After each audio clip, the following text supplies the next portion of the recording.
ಎಲ್ಲರಿಗೂ ನಮಸ್ಕಾರ. Welcome back to Shivaleela Pavadi logs. ನಾನು ಹಿಂದಿನ ವಿಡಿಯೋದಾಗ ಹೇಳಿದ್ದೆ ನಾವು ಶನಿ ಶಿಂಗಣಾಪುರ ದರ್ಶನ ಮುಗಿಸ್ಕೊಂಡು ಎಲ್ಲೋರ ಕಡೆಗೆ ಹೊಂಟಿವಿ ಅಂತ ಹೇಳಿ. ನಾವು ಶನಿ ಶಿಂಗಣಾಪುರ ಬಿಟ್ಟಾಗ ಮಧ್ಯಾಹ್ನ 4 ಗಂಟೆ ಆಗಿತ್ತು. Shani Shingnapur to Ellora distance 103 kilometer ಐತಿ. ನಾವು ನೈಟ್ 8 ಗಂಟೆ ಅಷ್ಟೊತ್ತಿಗೆ ರೀಚ್ ಆದ್ವಿ. ನೈಟ್ ಎಲ್ಲೋರದಾಗ ಲಾಡ್ಜಿಂಗ್ ಅಲ್ಲಿ ಸ್ಟೇ ಮಾಡಿ ಬೆಳಿಗ್ಗೆ ಬೇಗ ಎದ್ದು ರೆಡಿಯಾಗಿ ಎಲ್ಲೋರ ಕೇವ್ಸ್ ನೋಡಕ್ಕೆ ಹೋದ್ವಿ. ಇದು ಮೇನ್ ಎಂಟ್ರನ್ಸ್.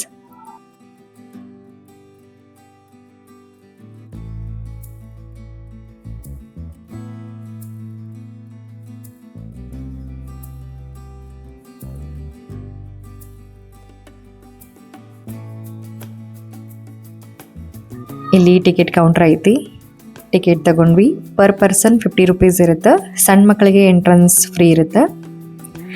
ಬೇಕಾದ್ರೆ ಇಲ್ಲಿ ಆನ್ಲೈನ್ ಟಿಕೆಟ್ ಸಹ ಬುಕ್ ಮಾಡ್ಕೋಬಹುದು. ಇಲ್ಲಿ ವಿಸಿಟಿಂಗ್ ಟೈಮ್ ಬೆಳಿಗ್ಗೆ 6ರಿಂದ ಸಾಯಂಕಾಲ 6 ಗಂಟೆ ಮತ್ತು ಪ್ರತಿ ಮಂಗಳವಾರ ಇದು ಕ್ಲೋಸ್ ಇರುತ್ತೆ. ಇಲ್ಲಿ ಒಟ್ಟು 34 ಗುಹೆಗಳದಾವು. ಹೀಗಾಗಿ ಅಡ್ಡಾಡೋದಂತೂ ಭಾಳ ಇರುತ್ತೆ. ಇಲ್ಲಿ ಬಗ್ಗಿ ರೈಡ್ ವ್ಯವಸ್ಥೆನೂ ಐತಿ. ಪರ್ ಪರ್ಸನ್ 50 ರೂಪೀಸ್ ಇರುತ್ತೆ. ಇಲ್ಲಿ ಒಂದು ಫ್ಯಾಮಿಲಿ ಪಿಕ್ ತೊಗೊಂಡ್ವಿ. ಎಲ್ಲೋರ ಕೇವ್ಸನ್ನು ಯುನೆಸ್ಕೋ ವರ್ಲ್ಡ್ ಹೆರಿಟೇಜ್ ಸೈಟ್ ಅಂತ ಹೇಳಿ ಗುರುತು ಮಾಡ್ಯಾರ. ಇದು ಮಹಾರಾಷ್ಟ್ರದ ಛತ್ರಪತಿ ಸಂಭಾಜಿನಗರ್ ಜಿಲ್ಲೆಯಿಂದ 30 ಕಿಲೋಮೀಟರ್ಸ್ ದೂರದಲ್ಲಿರೋ ವೆರೂಲ್ ಅನ್ನುವಂಥ ವಿಲೇಜ್ಗೆ ಸೇರೈತಿ. ಇಲ್ಲಿ ಒಟ್ಟು 34 ಗುಹಾಂತರ ದೇವಾಲಯಗಳು ಅದಾವ. ಅದರಲ್ಲಿ 1ರಿಂದ 12ವರೆಗಿನ ಗುಹೆಗಳು ಬೌದ್ಧ ಧರ್ಮಕ್ಕೆ ಸಂಬಂಧಿಸಿದ್ದು. 13ರಿಂದ 29 ತನಕ ಇರುವಂಥವು ಹಿಂದೂ ಧರ್ಮದ ಗುಹೆಗಳು. ಇನ್ನು 30ರಿಂದ 34ವರೆಗಿನ ಗುಹೆಗಳು ಜೈನ ಸಮುದಾಯಕ್ಕೆ ಸಂಬಂಧಿಸಿದ್ದಾಗಿವೆ. ಈ 34 ಗುಹೆಗಳ ಪೈಕಿ ಬಹಳ ಪ್ರಮುಖವಾದದ್ದು ಅಂದ್ರೆ ಈ 16ನೇ ಗುಹಾಂತರ ದೇವಾಲಯ. ಇದನ್ನ ಕೈಲಾಸನಾಥ ದೇವಾಲಯ ಅಂತಾನೂ ಕರೀತಾರ.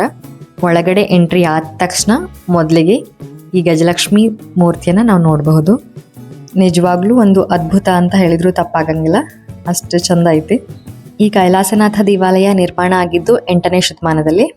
ಇದನ್ನ ನಿರ್ಮಾಣ ಮಾಡಿದ್ದು ನಮ್ಮ ಕನ್ನಡದ ರಾಷ್ಟ್ರಕೂಟ ರಾಜವಂಶದ ಅರಸ 1ನೇ ಕೃಷ್ಣ.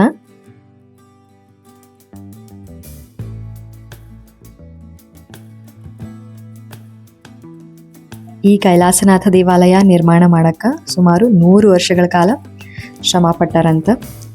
ಅವರ ಪರಿಶ್ರಮ ನಾವಿವತ್ತ ಈ ಅತ್ಯದ್ಭುತ ಶಿಲ್ಪಕಲೆಗಳನ್ನು ಕಾಣಬಹುದು.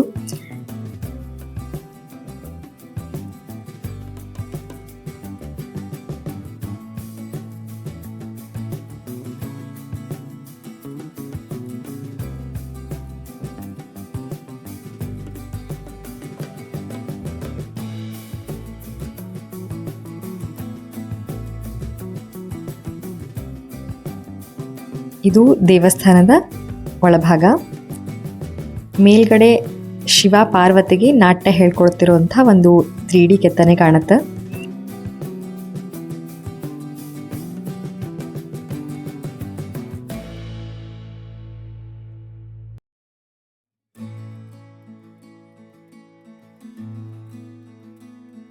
ಇಲ್ಲಿ ಸುಂದರವಾದ ಬೃಹತ್ ಗಾತ್ರದ ಕಂಬಗಳು ಅದಾವು.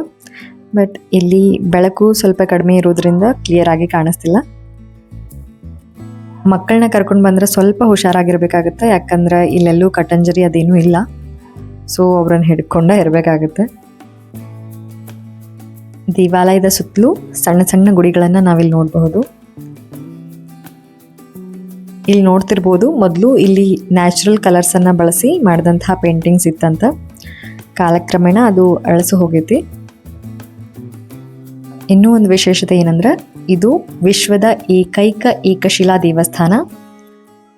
ಸಾಮಾನ್ಯವಾಗಿ ದೇವಸ್ಥಾನದ ಕೆತ್ತನೆಯನ್ನ ಕೆಳಗಿನಿಂದ ಶುರು ಮಾಡಿರ್ತಾರೆ. ಈ ದೇವಾಲಯದ ಕೆತ್ತನೆ ಬಂಡೆಯ ಮೇಲ್ತುದಿಯಿಂದ ಪ್ರಾರಂಭ ಆಗಿರುತ್ತೆ. ಇತಿಹಾಸಕಾರರ ಪ್ರಕಾರ ಈ ದೇವಾಲಯ ನಿರ್ಮಾಣ ಮಾಡುವಂತಹ ಸಂದರ್ಭದಲ್ಲಿ ಬಂಡೆಯನ್ನ ಕೊರೆದು ಸುಮಾರು 2 ಲಕ್ಷ ಟನ್ಗಳಷ್ಟು ಬೃಹತ್ ಕಲ್ಲುಗಳನ್ನು ಹೊರತೆಗೆದಿದ್ರಂತೆ. ಮಿಸ್ಟೀರಿಯಸ್ ಅಂದ್ರೆ ಆ ಕಲ್ಲುಗಳು ಎಲ್ಲಿ ಅದಾವ ಅನ್ನೋದು ಇನ್ನೂ ಸಹ ಗೊತ್ತಿಲ್ಲ, ಇನ್ನೂ ಪತ್ತೆ ಹಚ್ಚಕ್ಕೂ ಆಗಿಲ್ಲ ಅಂತ.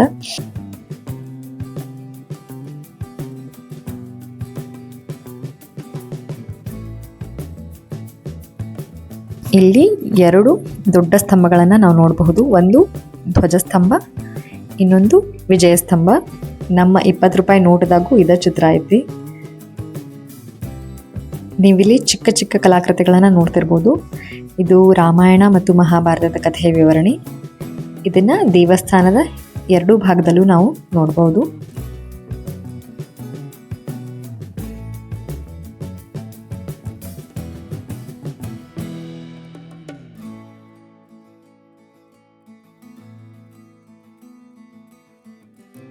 ಇದು ದೇವಸ್ಥಾನದ ಸುತ್ತಲೂ ಇರುವಂತಹ ವಿಶಾಲವಾದ ಪ್ರಾಂಗಣ. ಇಲ್ಲಿ ವಿಷ್ಣುವಿನ ದಶಾವತಾರದ ಶಿಲ್ಪಕೆತ್ತನೆಯನ್ನು ನಾವು ನೋಡಬಹುದು.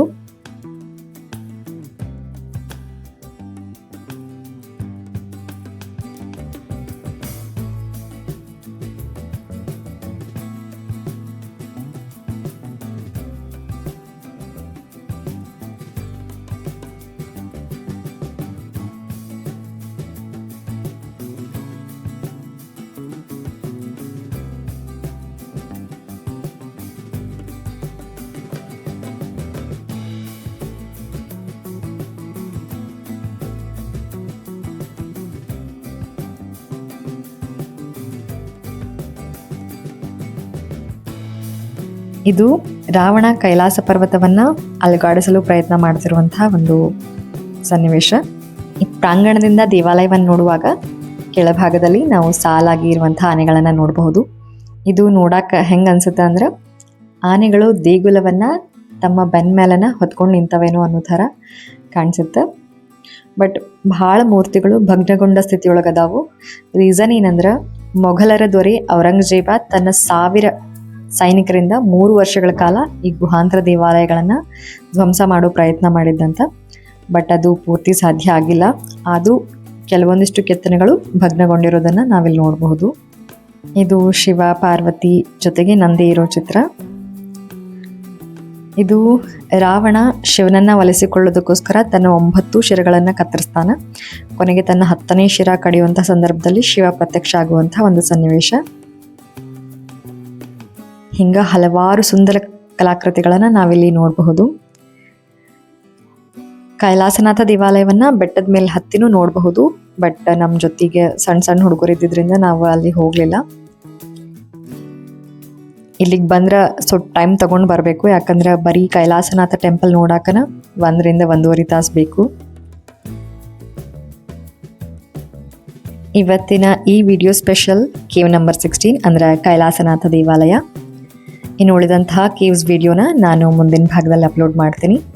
ಹಂಗೆ ಯಾರೆಲ್ಲ ಈ ವಿಡಿಯೋ ನೋಡತ್ತೀರಿ ದಯವಿಟ್ಟು ನನ್ನ ಚಾನಲನ್ನು ಲೈಕ್, ಶೇರ್ ಮತ್ತು ಸಬ್ಸ್ಕ್ರೈಬ್ ಮಾಡೋದ್ರ ಮೂಲಕ ನಂಗೆ ಸಪೋರ್ಟ್ ಮಾಡಿರಿ ಅಂತ ಕೇಳ್ಕೊತೀನಿ. ಹೋಪ್ ನಿಮ್ಮೆಲ್ಲರಿಗೂ ಈ ವಿಡಿಯೋ ಇಷ್ಟ ಆಗೈತಿ ಅಂತ ಭಾವಿಸ್ತೀನಿ. ಮತ್ತು ಮುಂದಿನ ವಿಡಿಯೋದಾಗ ಸಿಗ್ತೀನಂತ. ಅಲ್ಲಿವರೆಗೂ ಎಲ್ಲರಿಗೂ ನಮಸ್ಕಾರ. ಸರ್ವೇ ಜನಃ ಸುಖಿನೋ ಭವಂತು.